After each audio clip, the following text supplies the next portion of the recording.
my background is in development law, and a subspecialty of development law is governance. So governance is like someone who wants to build a 10-story, 12-story building.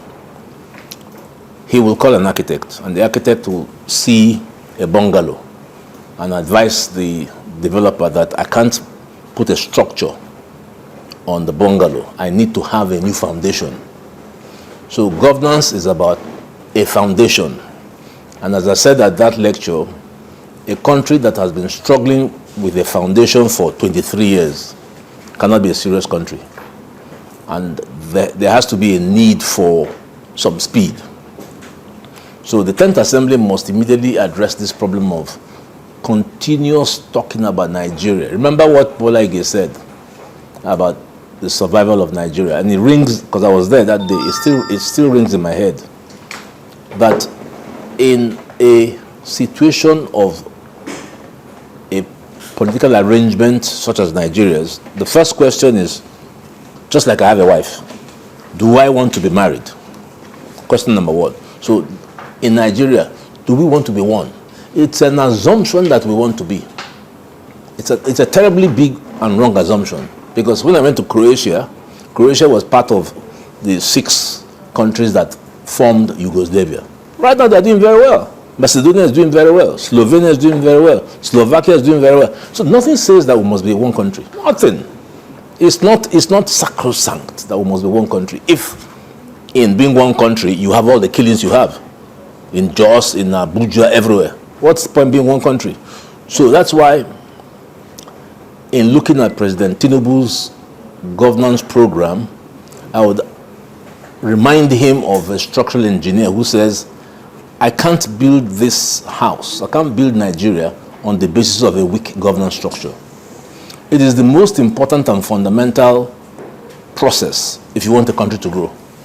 So Nigeria's governance structure is very weak. And I'll give about 10 examples of why this is so. The first is, any nation not at peace, and I always like to use the analogy of marriage. If, for instance, every day you get up and you and your wife are fighting, you can't have peace, and you cannot think about how to develop. So if today somebody is blowing up somebody's head in Abuja, tomorrow it's in everywhere you go. And as I said at that lecture, we can learn lessons from history. Europe went through this process. Europe, when the Catholics lost out in Europe and the Protestants came on, there was 80 years of war. Until one day one man said, well, why are we fighting? His name was Maximilian. So he sat down and created a conference that brought peace. So the first thing we have to do in Nigeria is we have to organize peace. Because if we don't organize peace and security, you can't have good governance. So that is the step number one. And I also made the point at the lecture that to continue to do the same thing with the same result is a mistake. We cannot resolve our problem by military solution. It will not happen. Quote me. If we continue on this path to deploy the military, deploy resources, I don't even know how much has been spent by the military in acquiring armaments, we can't win. And the simple reason is you don't use military solutions for what is called irregular warfare. And by the way, as I said there, when I was a student in 1980 in the University of London Systems, I just on my own elected to do counterinsurgency. And I read all about Che Guevara and Mao Zedong. Why Mao Zedong won was because he fought an irregular warfare against mainland China. You know that the Americans did all they could, bombing Cambodia, Vietnam, but they lost. The world's most powerful country was beaten by a ragtag Viet Cong army. Why? Because the Viet Congs fought an irregular war. So to fight with military might, using conventional methods against irregular, where do you find Nnamdi Kanu, for instance? Okay, he's in prison. But where do you find the other IPOB people? Where do you find these Boko Haram people or the bandits? So military option will not give Nigeria peace. That you can take from me free. If it happens 2 years time, I'll give you a free lunch. So the first thing we must do is to find a way to resolve our crisis. That, I think, is a no-brainer. If we don't have peace, if, for instance, suddenly Apapa becomes unsafe, no one can come to work. In Abuja, people are afraid. In Jos, people are afraid. In Kaduna, people are afraid. In the East, my brother was kidnapped and released in one day, mercifully. But the whole place is terrorized, so there can be no planning. So we need to have, a process around which the government will create peace. And I was happy that Nuhu Ribadu was there. Because if they write up a budget of another $2 trillion or whatever and buy all the armaments they want to buy, you can't find the people to shoot. You can't find them. So who are you going to use it for? Rather, what you need is to go back and say, before 1914, who were the owners of Nigeria? When they have national conferences, they invite the NBA, they invite professional associations, but we have no stake. We're lawyers, so we don't have an ethnic stake. When you invite those who were owners of Nigeria, Benin Kingdom in the Guinness Book of Records has the largest man-made structure in the world. The wall they built is bigger than the Chinese wall. People don't know this. So that is an extremely old empire. And the man who sits on that throne, the Oba, controls a humongous amount of political power. Then you count the emirs, you count my own OB, yet you exclude them from the process of development is a huge error. It's a huge error. So this is what we need to do. We need to bring in all these guys. We need to bring in Ohaneze, Pandef, Arewa, Afenifere. These are the people that will shape Nigeria and give us political peace for development. So that's the first point on governance, on political governance. Then the second point on governance concerns the issue of what is the proper constitution that we need to have, because all the constitutions we've had have been imposed, right from the colonial to the military to the one that General Abdulsalam imposed, and then the one the National Assembly is now conducting, and it has taken them 23 years. I think that's a very long time for us to have a constitution that no one even believes and respects. So I looked up, I did some research, and I found late Professor Nwabeze's theory on a new constitution very interesting. He says that the National Assembly may not be, and I repeated it to President Akpabio, may not be aware of the nature of their powers. So I pointed out that the National Assembly has 3 legislative powers. The first is the National Assembly sitting as the House of Assembly of the federal government. The second is the National Assembly sitting as the House of Assembly of the FCT. Then the third is the National Assembly sitting as the House of Assembly of the Federal Republic of Nigeria. It is a power they've never used.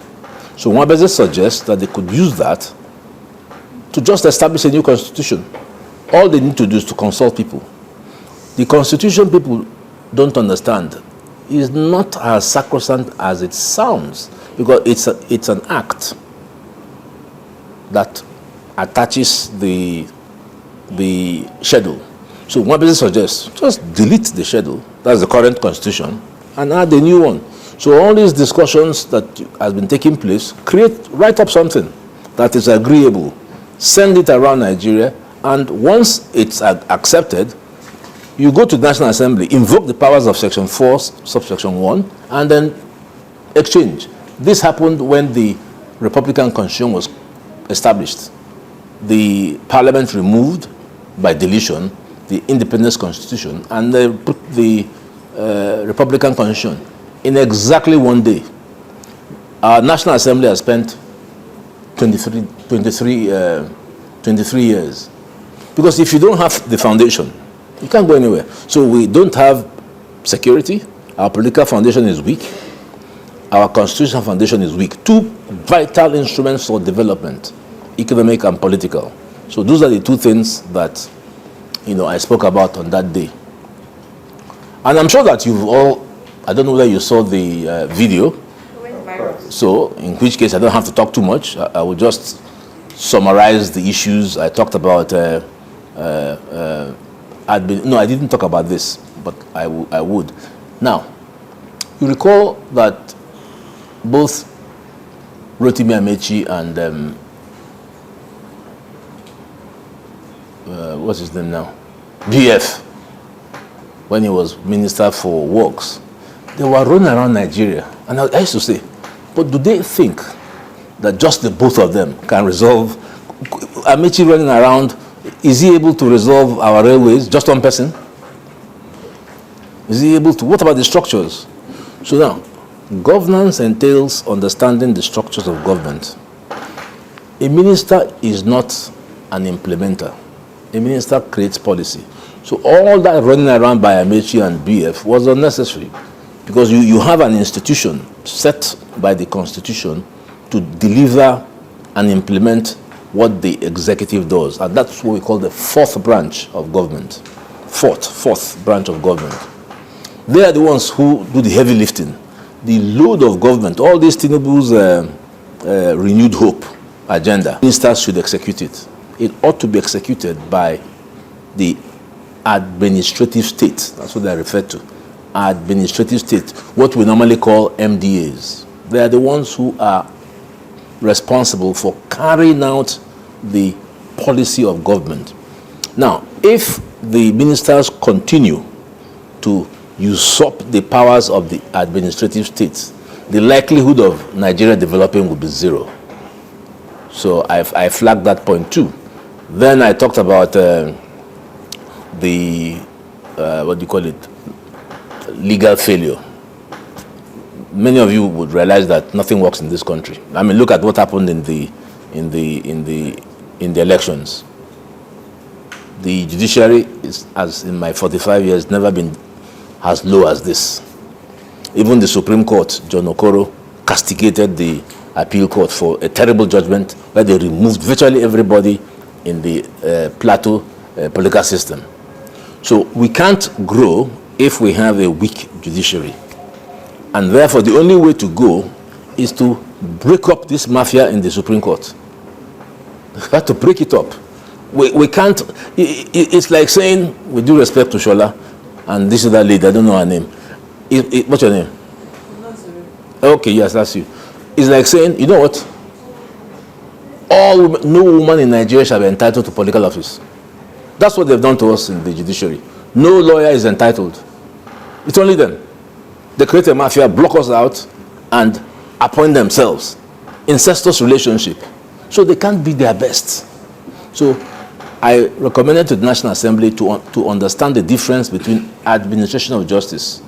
That's where judges take note and write. Versus judicial administration. In respect of judicial administration, the National Assembly can intervene. I could see President Akpabio looking a bit puzzled when I was making that point. I said, are you sure we can do this? Of course, because already there are laws. There's the Federal High Court Act, which sets out how judges should come to the court, how they should be composed. The only thing the Constitution says is you must be 15 years to be a Supreme Court judge. Nothing else. So we need a law, a Supreme Court Appointment Act or whatever, of money. There's nothing wrong with Nigeria. The problem wrong with Nigeria is that we don't know where to find our money. And part of the reason for that is the structure of the markets and the failure of even government officials to understand the difference between revenue. So the revenue is the budget. But revenue of the government is not the same as revenue of Nigeria. So the revenue of Nigeria is to be found in the creation of capital. But we do not have legislation that creates capital, which is a huge problem. So we need to have legislation that creates capital. And one small example would be, if you take Lagos State, it's got a housing stock of about $5 trillion. But less than 2% of Lagosians have titles. So without a title, you can't create wealth. So all that needs to happen is to revamp the titling process of Lagos State, so that if I have a house, I don't have to have another stack of cash to build a second one. I can use one to create capital. And that would unleash a very powerful torrent of capital that would transform Lagos, and I dare say the entire Nigeria. And there are other structural things which maybe I'll allow you to ask questions about, so that I don't take too much time.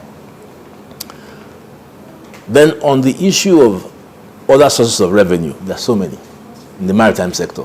I'm happy that President Tinubu has finally passed created the, what's it called again? The blue economy, the maritime and blue economy, because there's a lot of money there. So we are not in poor need, so that it can be shared. I was happy that the vice president at Davos was one of the poor country. Don't know if you watched it. So we're the poor country. But I was going to ask him if I was there. So why don't you find the money?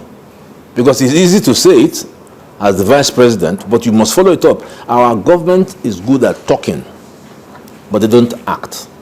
So I would like for Vice President Shetima to then say, okay, you know where we can find the money? Here, we have 44 critical minerals that can produce a vast amount of capital.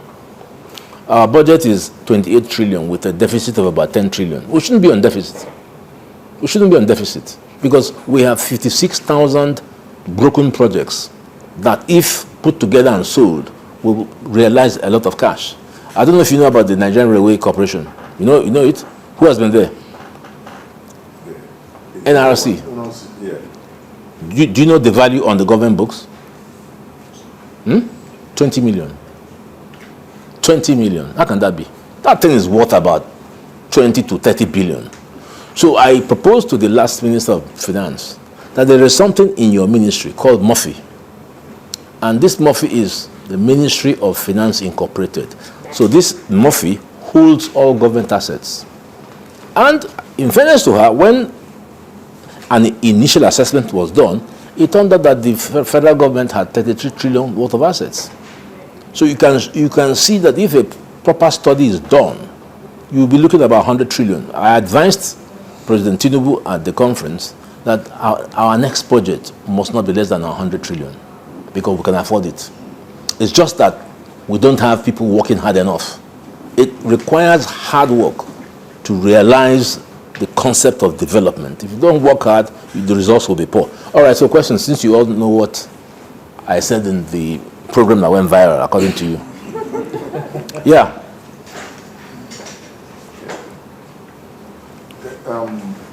Once again, my name is Mori Wadiemi. I'm the group political editor of the Guardian newspaper. I think in a nutshell, you are actually advocating for a new constitution. Yeah, sure. And in this new constitution, you don't want Nigeria to go the normal route of constituent assembly. No.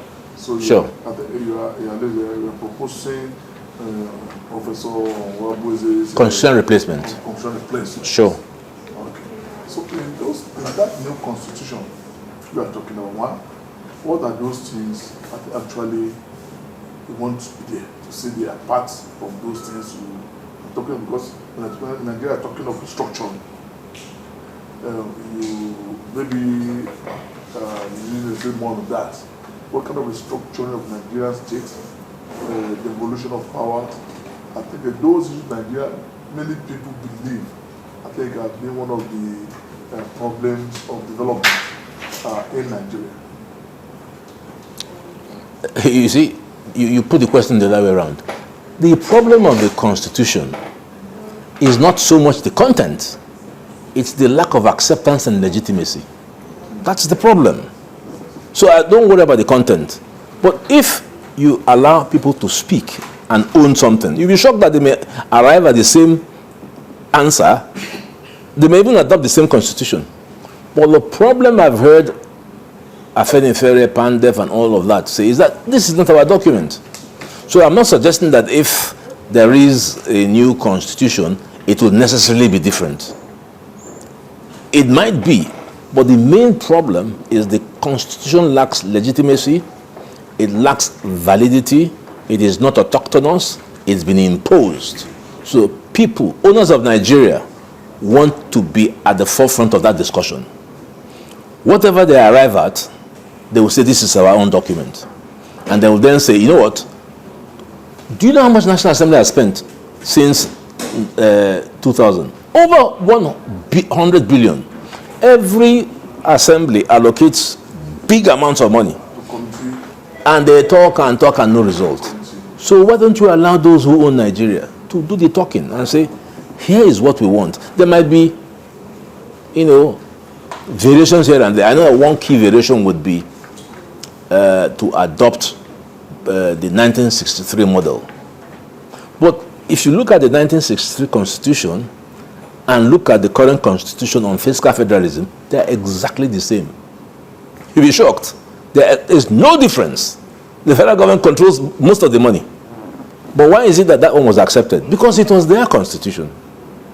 Why is this is not accepted? Because it is not the people's constitution. So I want to emphasize that the problem is with the process, not the content. So you should allow those who own Nigeria to sit around the table and create a constitution, however imperfect. They will say, it's our document. But if I were to add what should be in the content, the first thing I would say is we need to devolve. We need to have a loose federation. The center is too strong. Allow the states to be the ones to be the economic drivers. That, I think, would be the small differences. If you read I don't know how many sections you have in the Constitution, not all of them are really bad. Not all of them. There's a few things you need to tinker with. That's what the National Assembly has been doing for 23 years. That's why I adopt the Mwabeze model. Yeah. Sorry, follow. Please. President Tinubu, before he became president, was, I think, in the forefront of people advocating for exactly what he said. The structuring, new constitution. Our goal is not talking about it or developing. Are you asking me or Tinubu? No, the people like you, maybe. I asked him. You have access to him. I don't have access to him. I'm not a politician. But I asked him the question when I spoke. I said, President Tinubu, no, it was not interactive. I just said, President Tinubu, you've done A, B, you've taken 3 tough decisions. And I hope that you will come to the 4th one on the Constitution. And then I now turned to Babu and said, you can do this thing faster. So if they accept what I said, then we should see constitutional replacement with President Tinubu's devolution of powers. And that's it. Yeah. It's not rocket science. Yeah. On the constitution issues, do you think the problem is the lack of will on the part of the National Assembly to do the right thing, because they wouldn't want to play the apple cart and they want the situation to remain the same, because it's baffling that for 27 years, 23 years they have been on this. So whether it is lack of knowing what to do actually, or because they don't want to play the apple cart. Secondly, you spoke well on that day to the point that Ababio was nodding his head, and this is not the first time such suggestions had been made for them, and they were all nodding their heads. What do you think is the real problem? Why it would seem that those who are leading the country are not ready to implement the good suggestions that people like your Honorable Self make? And what mechanism have you put in place to check the implementation of those good things you suggested? Well, the first mechanism is I wouldn't have accepted to go to do the speech. But I thought it was a good opportunity with the president sitting down there and President Akpabio that these are the two most powerful Nigerians, and that if I make those presentations, that, oh, they may say, here's something new. The other thing, you see, goes to leadership. Now, leadership is a very difficult concept. Look at what FDR did when the US was in trouble. He, from day one till when he couldn't walk, and that's why he was the longest serving president. It's because of him that they passed the two-term thing. He understood where he was headed. Now, if you have no clue where you are headed, there's nothing you can do. So I think the quality of our politics is very poor. Many of our politicians are there without a clue as to what to do, which is why they are fighting. They fight all the time. And when they've gotten into office, you then wonder what is it that they can do. They're exhausted. So there's a need for the political elite to exert more pressure on our politicians. But most important is the need for our politicians to understand that political leadership is not something that you take for granted. And that if you come to office, you must come with a purpose. I remember when I was NBA president, I had a very good enemy which helped me, because she kept telling me, from day one I was determined. So from day one, as you sit in that chair, you must be determined to do something. You must not be traveling around. What I see our politicians do, with due respect to them, they are masters of wedding ceremonies, birthday parties, political conclaves, but not the work. So it needs to change. So your question, the time spent by our political leaders in real work is very small. So the output is poor. It's poor. That's the only reason. I remember when Bola Jibola wanted to pass the new laws of Nigeria in his time. The guy used to sit in the office virtually around the clock with Yemi Oshibajo as his assistant. Political leadership requires you should know now. Sometimes you'll be forced to be in the office round the clock. There's no question of going home. But if you're an 8 to 5 person, like I told President Akpabio, the National Assembly is 8 to 5. So you can't do anything. You can't. Political leaders can't achieve 8 to 5. You walk around the clock. That is how you can achieve an agenda.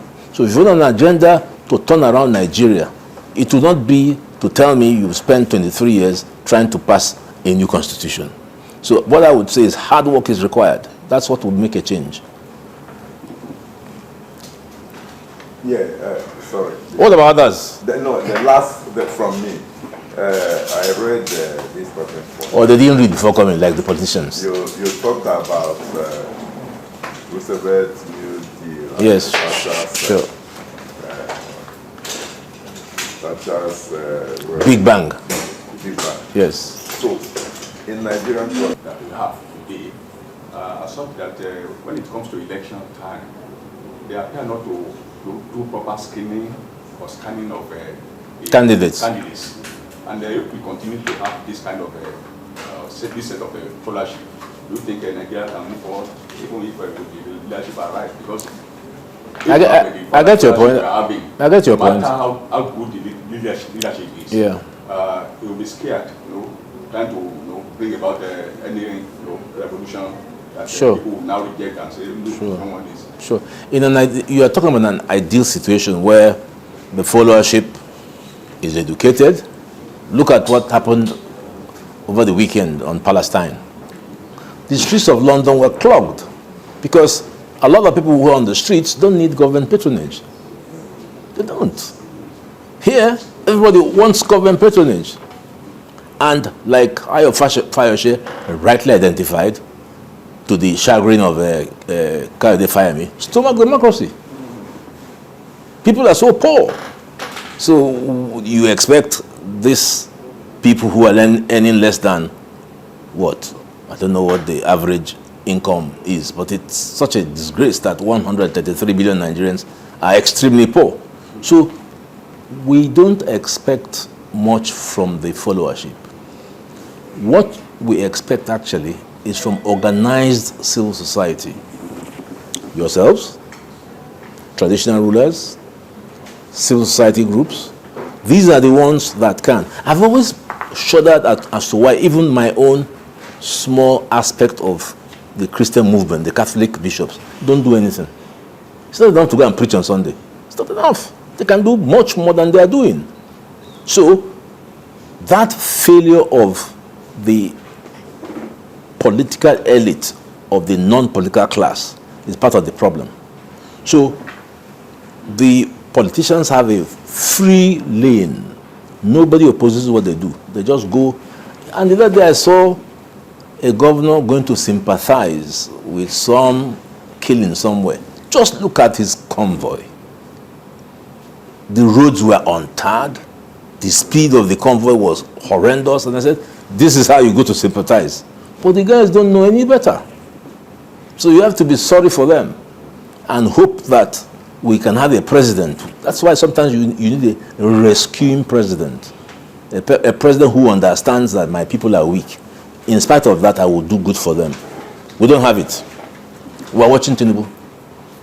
Again, sir, you talk about the institutions, the content. Particularly, you are talking about the need for Nigeria to have an IG that will be free, to do whatever he wants to do, so that it doesn't have to wait for big dictator to Sure. So the judiciary will in this country also has its own problem. Sure. But as a member, what do you think is way out? How do you think the judiciary can be restructured? But you mean you're not listening? I said it. I'll repeat it for you. Yes, okay. I said okay, let me just back up a bit. As a result of the military, the judiciary created a wall, a firewall, to say these guys can't touch us. And the military were actually afraid. So they said, please, let's leave them. And what the judiciary did at that time was to create the AJC, forerunner of the NJC, the Advisory Judicial Council. My old man was on it because he was CJ of East Central State. So they didn't touch them at all. But then you had men of integrity. Men of integrity. In my father's time, how dare you come to our house? Impossible. When a new commissioner comes, he goes to the gate and signs the visitor's book to say, my lord, just to introduce myself. You don't dare enter our house. Our house was like that of a monastery. But there's a difference. So that legacy of the AJC spilled into the NJC. Now, these 300 and something billion that they've given them, who will account for it? The NJC is unaccountable. That is why I suggest that there has to be legislation to control the non-judicial side of the judiciary. How they get appointed. Okay, I don't want to say this, but I can tell you that the thing has become so incestuous that so many judicial sons and cousins have been appointed by their fathers. Have been appointed. So who will check who?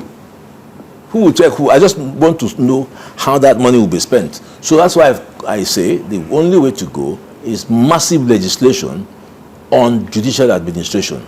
They must not be left on their own. They will be left on their own where they are giving judgment. Nobody will interfere. But the structure of the judiciary, how it works, must be legislated. And I gave example of the fact that you have a federal High Court Act, you have a Court of Appeal Act, you have a Supreme Court Act, that all is legislated. So all you need to do is amend it to say, in the appointment and composition of judges to the Supreme Court, the following shall judges this 6. Like in the NJC, we are 5. The NJC provided 5 lawyers to be members of the NJC. So there must be checks and balances. The NJC, the judiciary has gone out of hand. It needs to be controlled.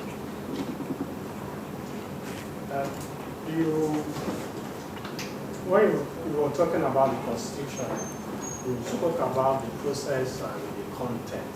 You said people get the process right, the content.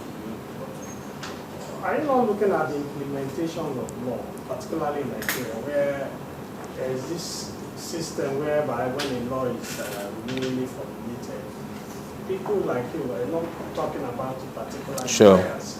Sit down and look at loopholes. Sure. How to destroy that law, particularly the Electoral Act. In the last election, it was until after the election that a lot of people find out that the law was not even adequate. Yeah. So my question is this: is implementation of law not the problem, not the content? We have good laws, fantastic laws in Nigeria, but the implementations are awful. Yeah, that's a problem, I agree. So that it is important to consider when writing laws that the laws are written in a way that reflects what people want, which is not going on now. So that's only part of the problem. But you see, laws are not as crucial in the structure of governance as the Constitution.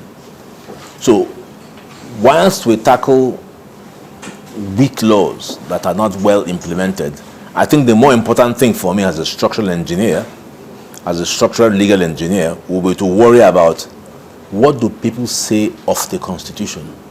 If you were to take a vote around Nigeria by asking those who are owners of Nigeria, not you and me, those who are owners, because I hope you know that there's those who own Nigeria, because before amalgamation, the Alake of Ebaland was in control. He was actually deposed. If you read history, to see the way the colonials deposed a lot of these leaders, you'll be very shocked. But the truth is, whether we like it or not, and I see that in ceremonies that they attend, these traditional rulers still command a great deal of respect and power and influence. And if that is so, why are they excluded from governance, even at the local government level? I suspect that the traditional rulers will be able to resolve the challenges of insecurity at the local government. I have that feeling. Take Kano, because I know the leading district head, and he was telling me the way it is configured. There is no way anything goes on that a district head will not pick and then pass it to the emir. But there's a disconnect on intelligence from the emir, who feels excluded, and the system. So the policeman, an Igbo man who has no clue about how to run around the mountains in Abuja, is head of security. He's lost.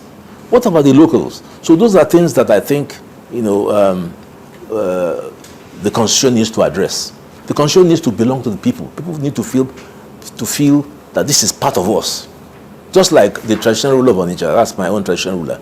We all feel loyal. We all feel loyal to, even me, who is not a terribly traditional person. But when I go, I take a bottle of wine, and pass to him.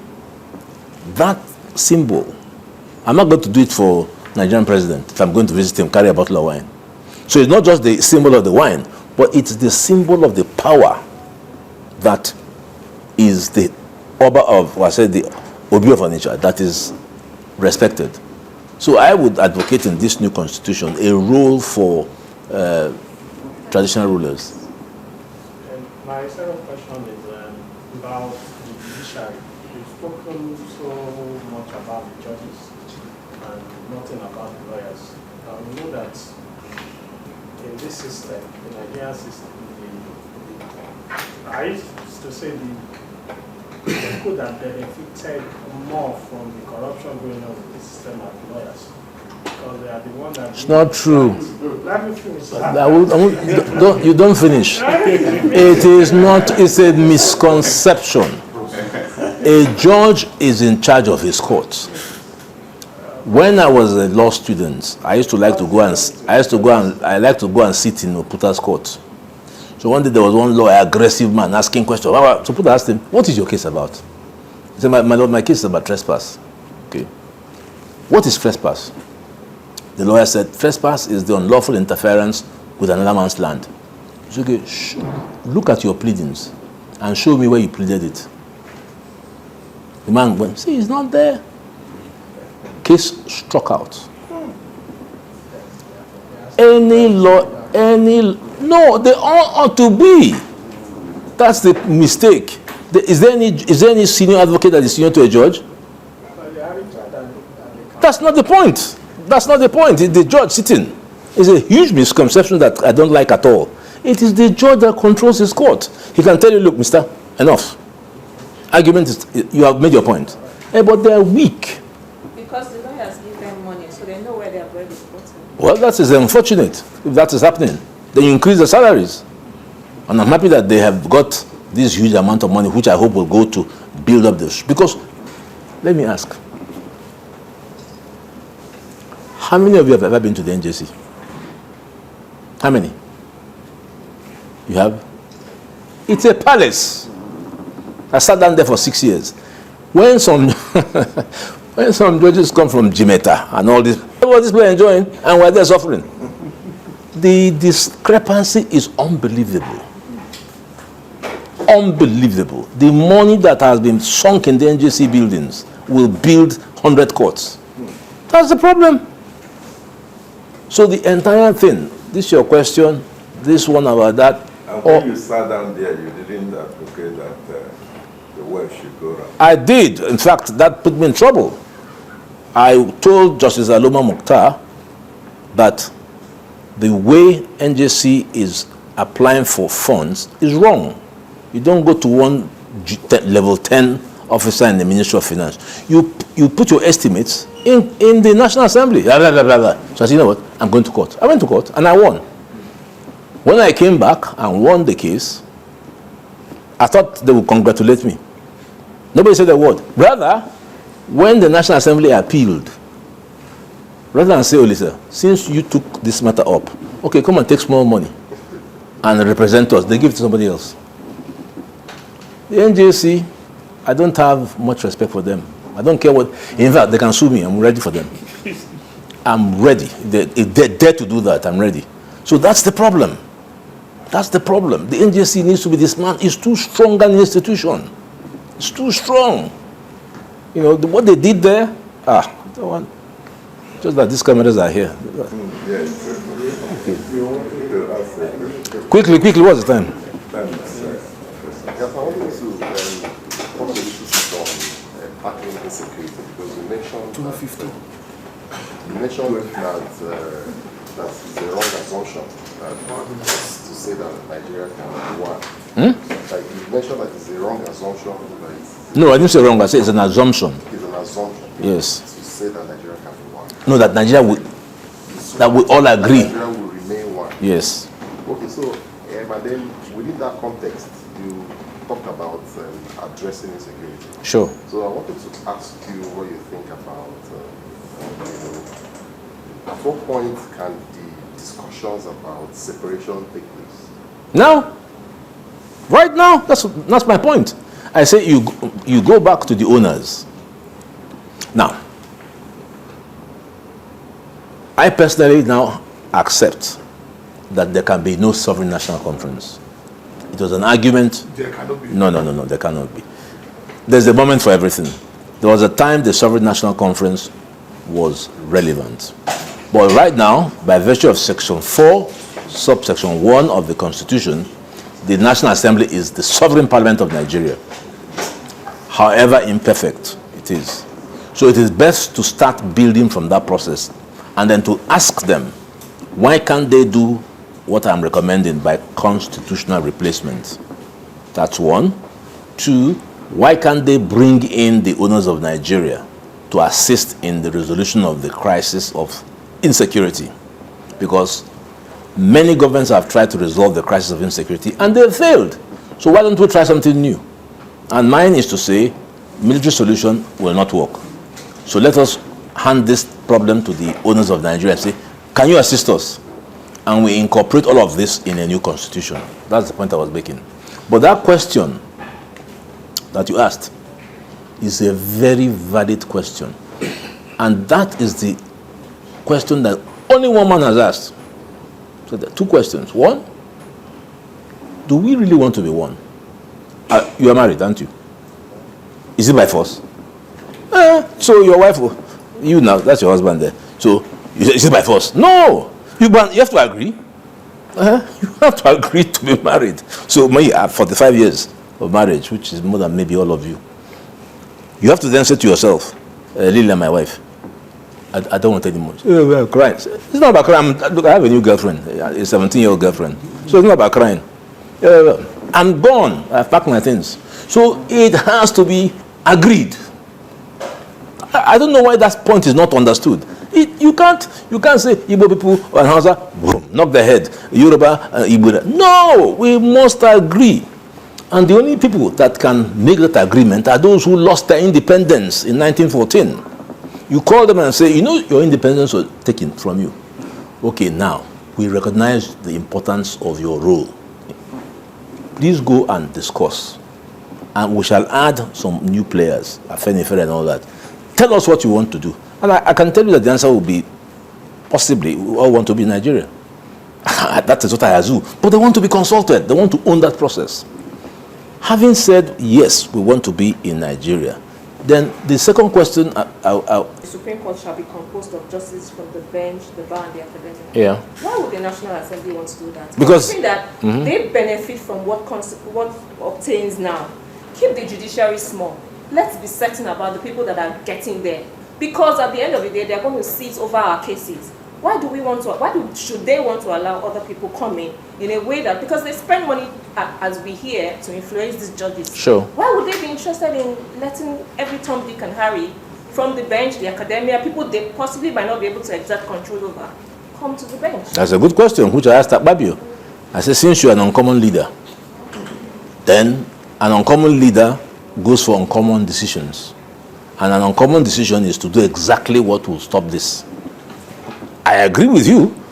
If I'm a beneficiary of a process, how many people will be John the Baptist that agree to shrink and allow another man to rise? So John the Baptist's disciples, now seeing that John the Baptist was going down, ran away and went to Jesus. It's not easy. But that's what leadership is about. And I've given two examples, the Big Bang of Margaret Thatcher and the New Deal. So yeah, I agree. But if that is to happen, I don't know how old you are now, then maybe when you are 80, the same issue will be on the table. So unless we have leadership, our problem is leadership. Chinua Achebe, you know him? In that his small book, Trouble with Nigeria? The trouble with Nigeria is simply and squarely a failure of leadership. Nothing else. So if this happens, I'll say, all right, maybe I'll invite you to my 80th birthday, eat cake, I'll have no teeth. It's leadership. Let's be honest. There's nothing else. So if President Tinubu says, all right, then in 4 years, we'll be here. But if President Tinubu what's it called now? Say, you know what? I want to be remembered as a great leader. Then he will do all this as I'm saying. But I don't know, because I'm not President Tinubu. Then at the level of the NJC, where you've told us that there are 5 lawyers who, of course, are members of the... shouldn't the lawyers who are members of the NJC also be agitating for more? I mean, I know that when there are discussions about appointments and stuff like that, the lawyers don't take part in those discussions. Yeah. Isn't it something that you can go to court about to be... the judges who are going to sit on top, I don't know, so it might not amount to You see, look, all what was... And then all that teacher conversation about the NJC, the CJN being too powerful. Sure. What can be done about It was done, actually, in the time of Dahiru Mustafa, who I think was the most progressive, reform-driven, transformational CJN. He did everything. I wrote for him model civil procedure rules. I wrote for him a manual that would assist the courts to move a lot. I mean, the ABCs of everything. Why would you want to go to court and spend 10 years? So everything was written. Unfortunately, his time was only 6 months. So when he retired, Justice Zaluma Mukhtar carried all those reports and buried in one cupboard, and that was the end of it. See? So we have to have great leaders. That is what I hope will underline all these discussions. At the end of the day, all what I've discussed with you, all the various flaws we have reached, has been reached because of great structural engineers. Napoleon got up one day and he looked around and said, no, Paris cannot be like this. He destroyed 3/4 of Paris. Can you imagine a governor of Lagos State looking around and say, that bomb is in the way. I want to build a 10-lane highway. I'm going to destroy the entire Abombom. I go to all these places. Can you find such a leader? Can you find such a leader who will take the decision boldly and say, I don't care what happens? That's the problem. Leadership is the thing that keeps us backward. And that's why I pray for Tinubu to really reach cruising height. Thank you very much, everybody.